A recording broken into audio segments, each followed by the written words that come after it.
Nangs Reborn.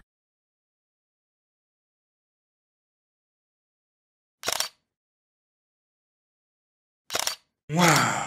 Nangs Reborn. Le temps de Dieu, c'est le temps favorable.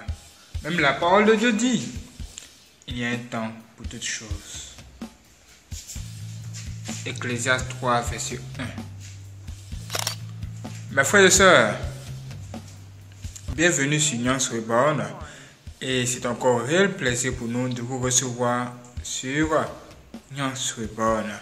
Cette chaîne-là même qui vous révèle des choses extraordinaires qui vont vous sauver la vie. Aujourd'hui, nous allons vous raconter une histoire réelle qui va vraiment vous toucher à 100%. Parce que si ça m'a touché, ça va exactement ou encore certainement vous toucher aussi. De quoi s'agit-il? Il s'agit de 5 personnes comme des 5 doigts de la main. Les 5 sont de vrais amis, de bons amis. À tel enseigne qu'ils marchent ensemble, ils font tout ensemble, qu'ils sont prêts à faire toutes les choses ensemble, même vendre leur âme au diable pour la richesse. Waouh! Que va-t-il se passer ici? Soyez prêts. Soyez prêts. Nous entrons maintenant dans des choses sérieuses. Mes frères et sœurs, est-ce que avoir des amis c'est mauvais? Non. Mais quand on avait des amis et qu'on marche ensemble, il faudrait qu'on marche en ayant Dieu pour guide. Et il faudrait qu'on ait de bons conseillers parmi nous. Il faudrait qu'on suive le bon chemin. Il faudrait qu'au moins l'un parmi nous nous ramène sur le bon chemin quand le reste essaie de s'égarer. Ça va sauver notre vie. Et nous devons nous intéresser à la parole de Dieu chaque jour. Voici que ces 5 personnes-là, qui sont des 5 amis, ils vont connaître des moments difficiles, c'est-à-dire la pauvreté. Comme les gens le disent, la galère. Il n'y a pas d'argent, il n'y a pas de richesse. Et eux, ils voyaient les gens de leur génération rouler dans de belles voitures, dormir dans de grandes maisons, de belles maisons, avoir même de belles femmes. Alors eux, ils ont tout simplement été tentés. Ils se sont dit, mais depuis nous sommes là à l'église, on prie, ça ne marche pas. Nos amis prospèrent, ils réussissent, ils vivent bien, ils vivent la belle vie. Alors que nous vieillissons et il n'y a rien chez nous. Rien ne va. Mais que devons-nous faire pour réussir? Il faut qu'on trouve aujourd'hui les moyens de réussir. Même si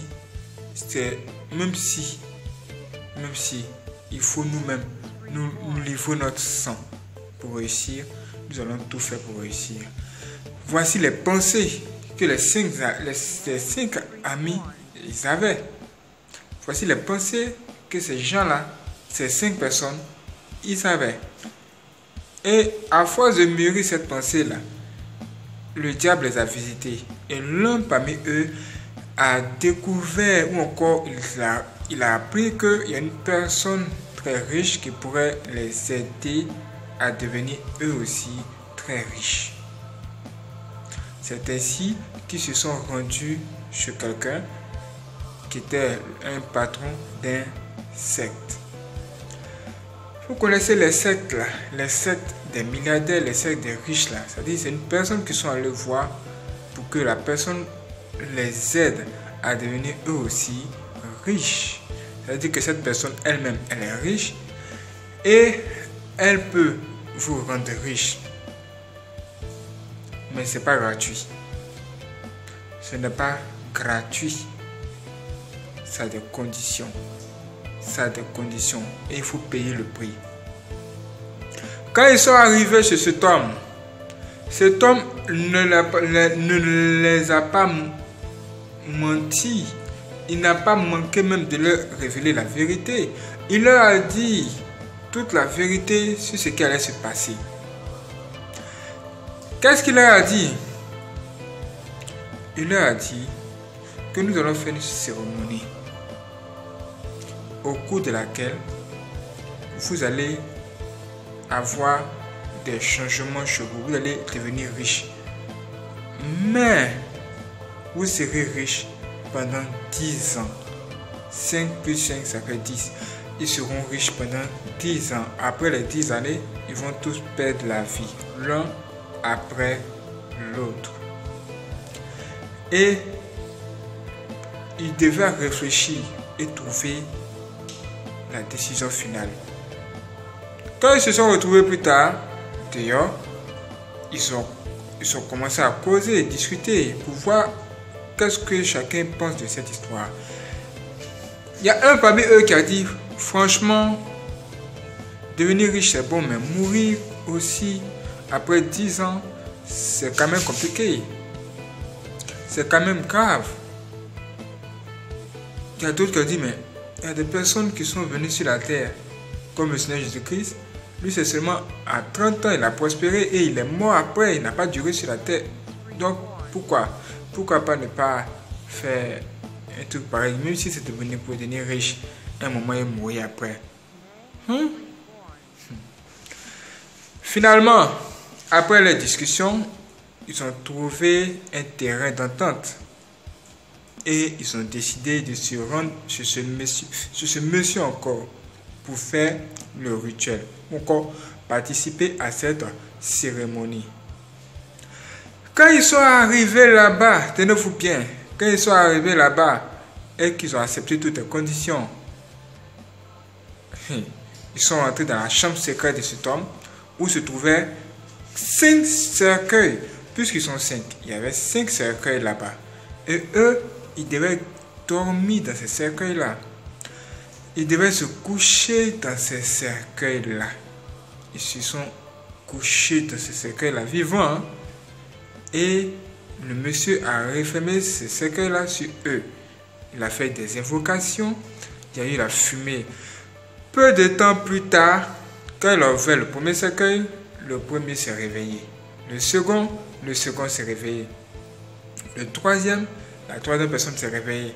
La quatrième personne, il ouvre le cercueil, elle ne se réveille pas. Il est passé au dernier cercueil et il a ouvert le cercueil et voici que la 5e personne est réveillée. Ça veut dire que parmi les 5 là, il y a 4 qui sont vivants après ces cérémonies et un est mort. Quoi? Et c'est ce qui confirme que les cérémonies ou encore ce qu'ils sont venus faire, ça va marcher. Ça veut dire quoi? Ça veut dire que quand ils étaient 5 en train de dialoguer là, eux ne savaient pas. Ils n'étaient pas informés que l'un parmi eux allait être sacrifié. Est-ce qu'il leur a dit ça? Est-ce que ce féticheur leur a dit ça? Non. Il ne leur a pas révélé cela. Que un allait mourir. On ne sait pas c'est qui. Tout ce qu'ils savaient, c'est qu'ils allaient être riches et mourir 10 ans après. Oh mes frères et sœurs, celui qui a décidé de ces conditions-là, où ira-t-il? Au paradis ou à l'enfer? Vous allez répondre dans la partie commentaire. Poursuivons le témoignage, s'il vous plaît. Après cette cérémonie, mystérieusement parlant, ces 4 personnes, puisqu'il y a un qui est mort, il est resté 4, ces 4 personnes sont devenues riches de façon mystérieuse. Et ils ont commencé à réaliser, c'est-à-dire acheter de grandes maisons, de belles voitures, tout ce qui pouvait les permettre de vivre bien. C'est ce qu'ils ont commencé à acheter. Et ils étaient bien, ils vivaient la belle vie. Ils ont même, ceux qui voulaient avoir des femmes, ils ont eu des femmes. Certains se sont mariés, ils ont même eu des enfants. D'autres ne voulaient pas se marier, ils sont restés comme ça, tranquilles. Et ils ont commencé à faire des choses extraordinaires au point où les gens qui étaient proches d'eux se sont tous mis à leur poser des questions. Par exemple, le premier, lui, il est tout simplement allé voir ses parents et arrivé chez ses parents, son père ainsi que les chefs de leur village se sont réunis pour venir lui poser des questions. Ils lui ont posé la question, ils lui ont dit, mon frère, mon fils, merci pour tout ce que tu as fait pour nous. La boisson que tu as emmenée là, nous tous on a bu, nous sommes contents. Mais on s'interroge sur un fait, on veut savoir, mais qu'est-ce que tu fais pour avoir tout cet argent? Parce que l'homme ne peut pas changer du jour au lendemain. Un coup comme ça, tu te mets et tu as l'argent, comme si c'était la magie. Peux-tu nous dire réellement ce qui se passe avec toi? Et voici que ce dernier va se mettre en colère. Il va dire, est-ce que je ne vous aide pas ici? Est-ce que je ne saurais pas avoir besoin?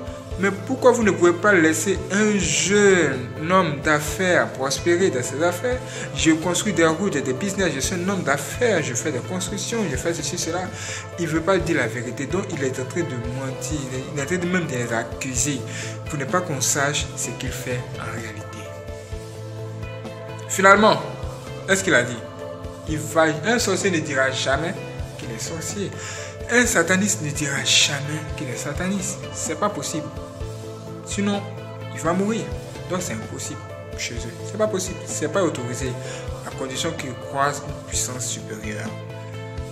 Voici que ils vont plus tard se mettre à faire des choses, s'amuser. Et les années vont se mettre à s'écouler. 1 an a passé. 2 ans. Ils sont tentés de fêter, s'amuser, faire la joie. 2 ans sont passés, 3 ans, 4 ans, 5 ans, 6 ans, 7 ans, 8 ans, 9 ans. La 10e année, l'un parmi eux était en train de se marier. Et en pleine cérémonie de mariage, il y a quelque chose de grave qui s'est passé. L'un de ses gardes de corps a pris une arme et il a tiré sur lui en plein cœur. Et il est tombé sur le champ, il est mort. Et on frappe, les autres gardes étaient en train de frapper ce dernier qui venait d'y tirer. Pendant qu'il était couché là, est-ce que vous savez ce qu'il a dit à ses camarades même qui étaient là? Il leur a dit, dites aux gardes de ne pas le frapper, de ne pas le toucher. Je sais ce qui se passe, ce n'est pas de sa faute. Ça veut dire qu'en ce moment-là, le garde de corps qui est là, qui a tiré là, lui, il a été possédé par un mauvais esprit, ou encore l'esprit de ce féticheur-là.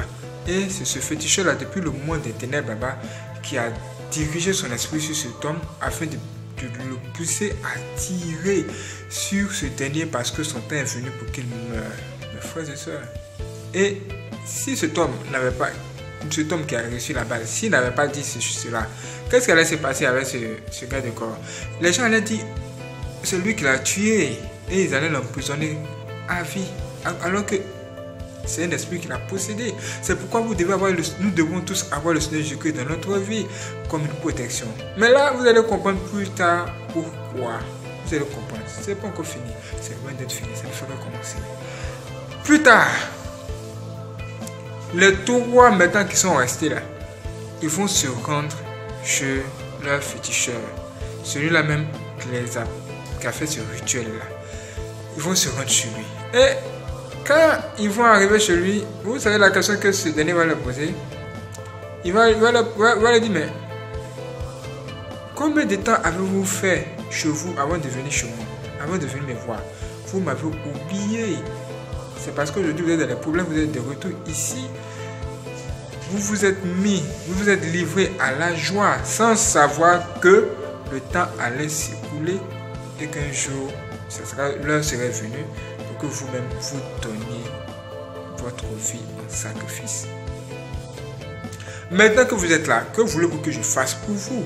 Il faut les voir en train de se lamenter. Il dit, le féticheur dit, bon, moi j'ai des affaires à faire, je dois aller faire des affaires.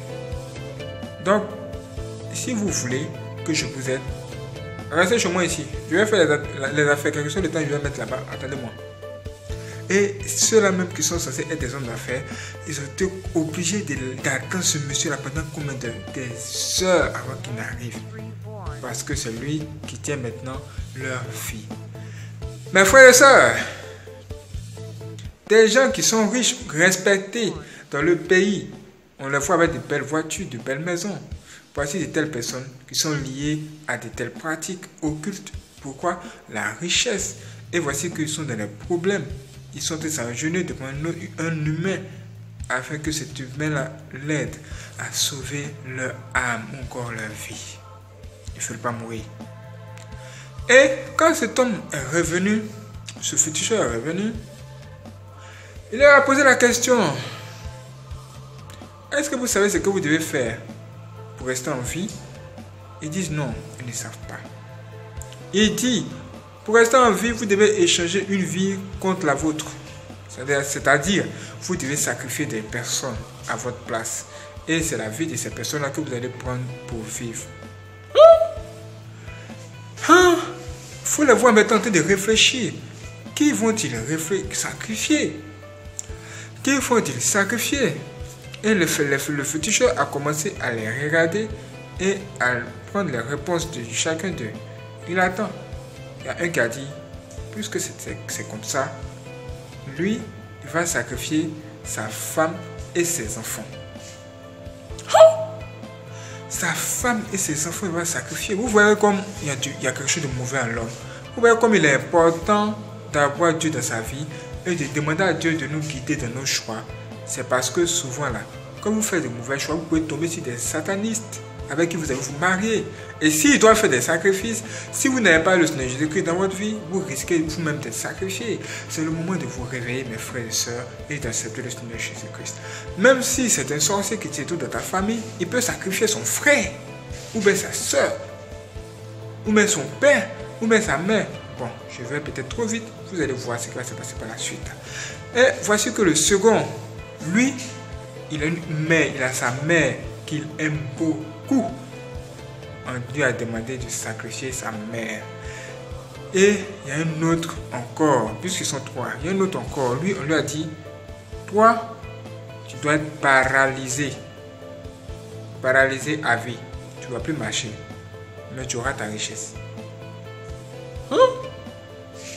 Et il devait maintenant réfléchir par rapport à cela afin de donner leur confirmation et que le processus commence, le rituel commence.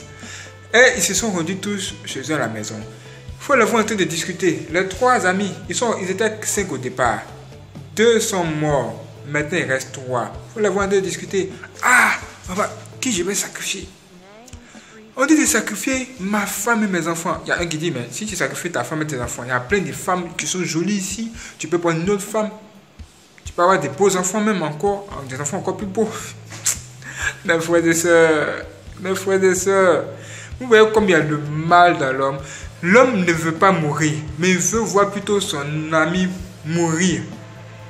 Même mourir à sa place. L'homme n'aime pas la souffrance, mais il aime voir les autres souffrir. C'est parce qu'il y a le mauvais esprit qui existe. Et c'est l'esprit du diable qui pousse les humains à faire de telles choses. Waouh! Le second va maintenant prendre la parole. Et vous savez ce qu'il va dire? Il va dire: bon, toi on dit de sacrifier au moins ta femme. Et moi, ma mère, est-ce que on a une mère 2 fois? Est-ce que si elle meurt là, j'aurai encore une autre mère comme elle? Et puis j'ai ma maman, je ne veux pas la sacrifier. Comment je fais? Il y a l'autre qui dit: oh, vous dites de sacrifier, mais vos enfants.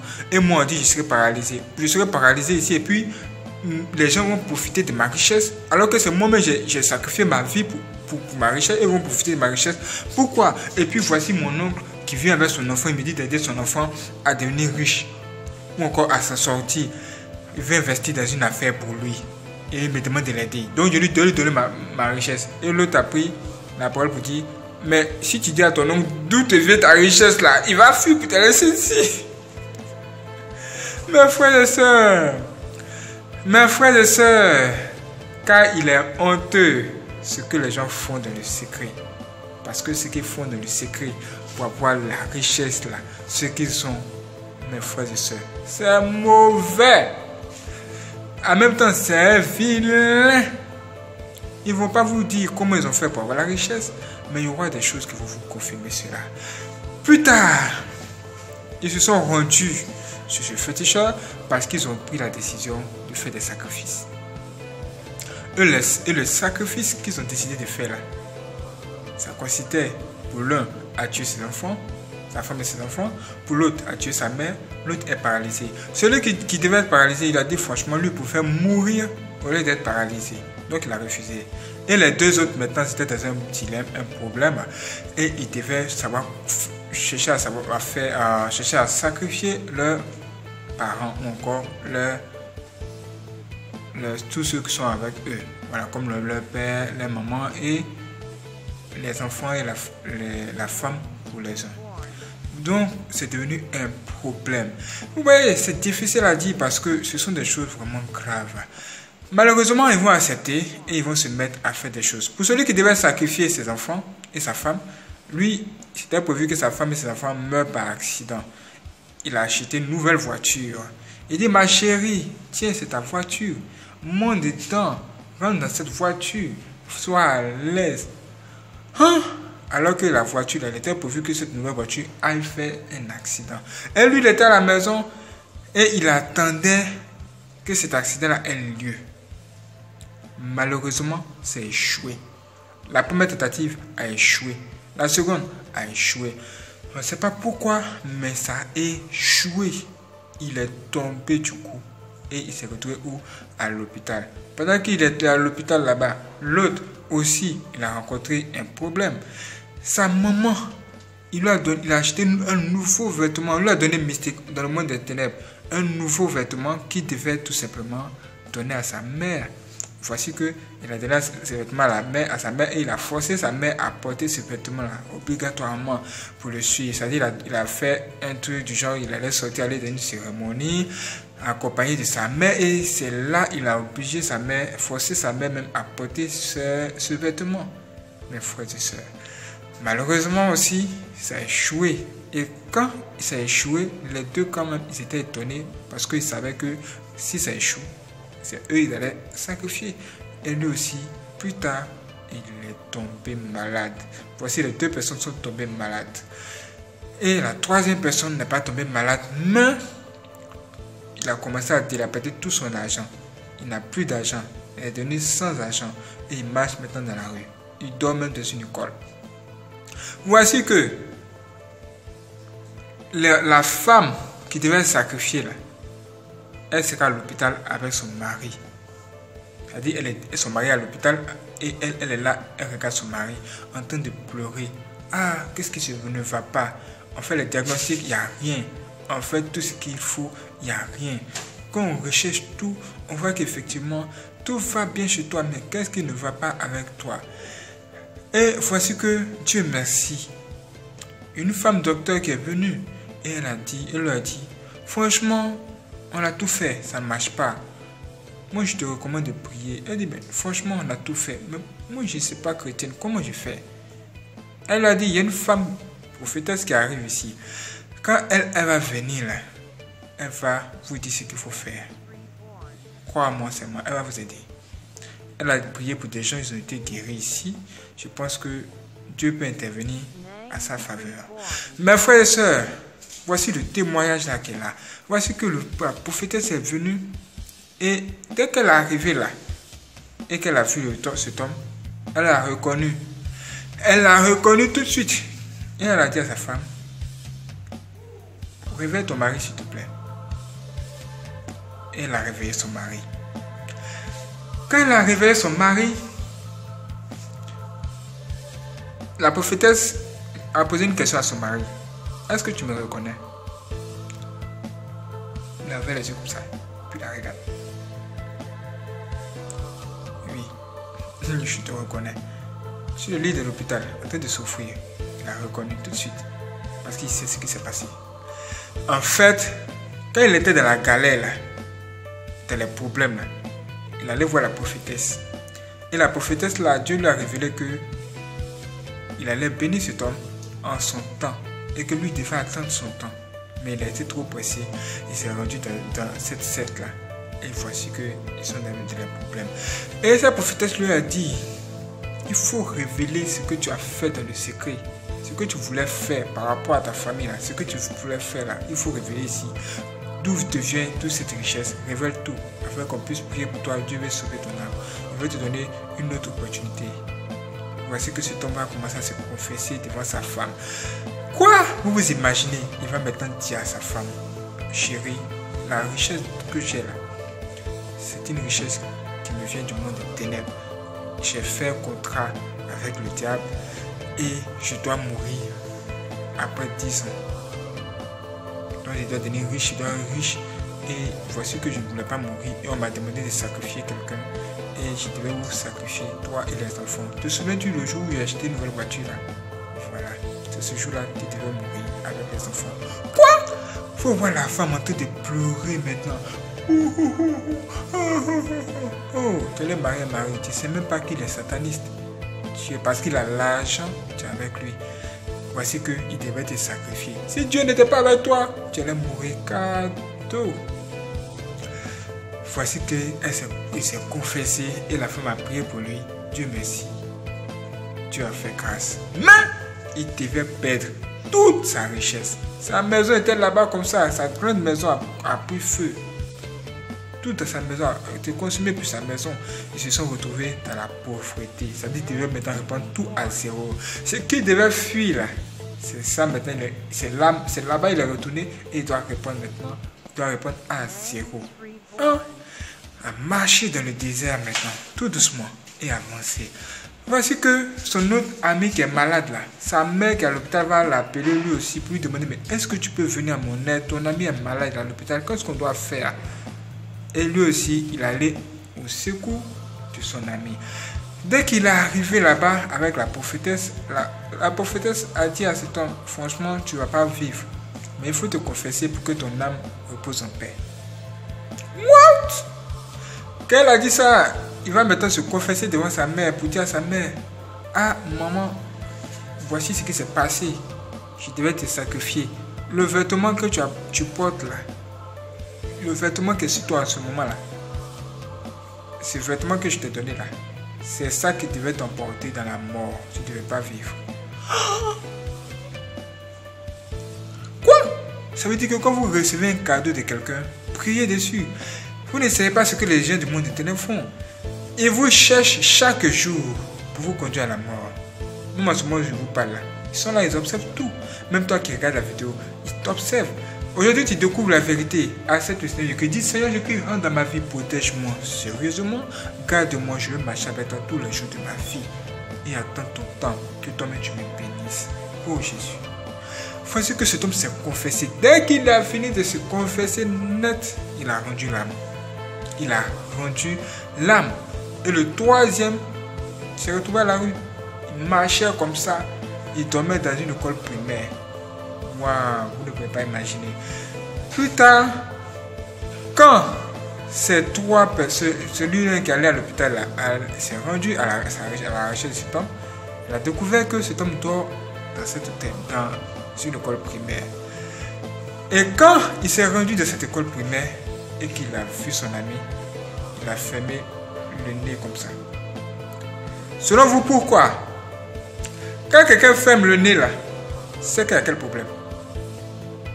Selon vous, c'est qu'il y a une mauvaise odeur. Mais d'où provient cette mauvaise odeur là? Cette mauvaise odeur là provient tout simplement de son ami. Il est mort, décomposé. Les asticots sortaient de sa tête comme ça. Et il est couché dans cette école là. Personne pour l'aider et il est là-bas comme ça. Il faut voir maintenant son ami là qui est resté seul vivant là, en train de pleurer. Combien était-il au départ? 5. Il est resté combien de personnes? Une personne. 5 personnes décédées. Le diable a pris 4 personnes. Plutôt 4 personnes décédées. Le diable a pris 4 personnes. Il est resté seulement 1. Ça veut dire quoi? Ça veut dire quoi? Que le temps n'est plus à la discussion.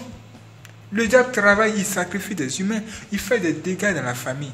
Avant que Dieu va intervenir là, ce que le diable a fait là, c'est trop grave. C'est pourquoi nous faisons cette vidéo pour vous dire, mes frères et sœurs, avant qu'il ne soit trop tard, donnez votre vie à Dieu aujourd'hui et attendez le temps de Dieu. Dieu va se souvenir de vous. Pour le moment, travaillez dur, marchez tout doucement. Ne vous laissez pas séduire par les choses de ce monde. Tout ce que vous voyez autour de vous, restez avec Dieu, Dieu se souviendra de vous.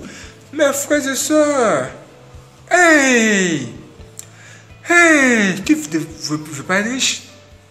Mais à quoi ça va te servir si tu dois être riche 10 ans et mourir plus tard. Ou encore faire des sacrifices, tuer des gens afin que toi-même tu puisses rester en vie. Ou même tu puisses réaliser quelque chose. Mes frères et sœurs, voici le danger auquel nous sommes tous confrontés et Dieu veut nous aider aujourd'hui. À condition que nous-mêmes, nous acceptons quoi? Sa parole. La parole de Dieu. Si l'homme marchait seulement selon ce que Dieu demande, ou encore selon ce que Dieu veut là, il n'aurait pas de problème, il serait tranquille. Mais c'est parce qu'aujourd'hui l'homme veut suivre ses propres voies qu'il est dans les problèmes. Mes frères et sœurs, je vous en prie, ayez la sagesse de Dieu, que Dieu nous donne sa sagesse afin de prendre de bonnes décisions dans la vie. La richesse facile là, ça conduit à la mort parce que c'est le diable qui donne. Quand Dieu bénit, ce n'est suivi d'aucun chagrin. Abonnez-vous à cette vidéo, vous le savez, et ne manquez pas la prochaine vidéo. Surtout, donnez vos vies au Seigneur Jésus-Christ. C'est le moment, c'est le moment. N'attendez pas demain, ne dites pas demain, mes frères et sœurs, on ne sait pas ce qui peut se passer dans la vie. Même peut-être dans votre famille, quelqu'un même se prépare même à aller faire de tels sacrifices, et c'est vous, on doit sacrifier. Si vous n'avez pas le Seigneur Jésus-Christ, si vous ne priez pas comme ça, Seigneur Jésus-Christ, protège-moi, garde-moi. Comment Dieu va vous protéger? Dieu a besoin que ça sorte de votre bouche, que vous-même vous acceptez aujourd'hui de venir à lui, afin que lui il puisse entrer dans votre vie et sortez de tout ce qui est péché, afin que lui puisse vous aider. Mes frères et sœurs, faites attention à votre vie.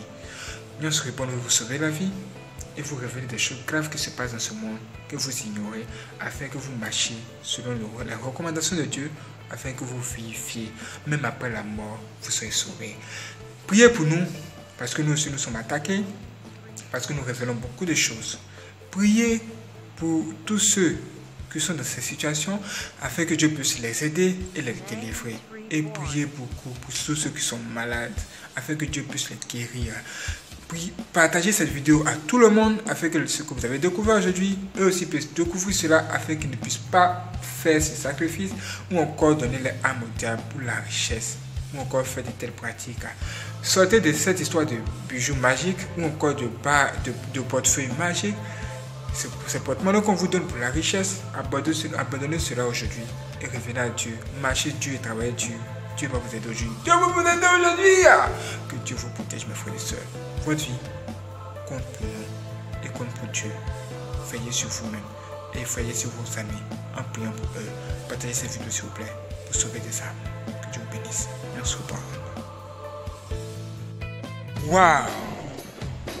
Mesdames et messieurs, bonjour et bienvenue sur Yansruban. En dessous de cette vidéo, c'est tous abonnés, cliquez là-dessus. Abonnez-vous, activez la cloche, ne pas manquer tout simplement nos prochaines vidéos. Et si vous voulez faire les dons pour nous soutenir, en dessous de cette vidéo, c'est toutes les informations qu'il vous faut pour faire les dons.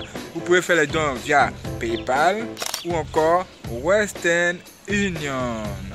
Waouh!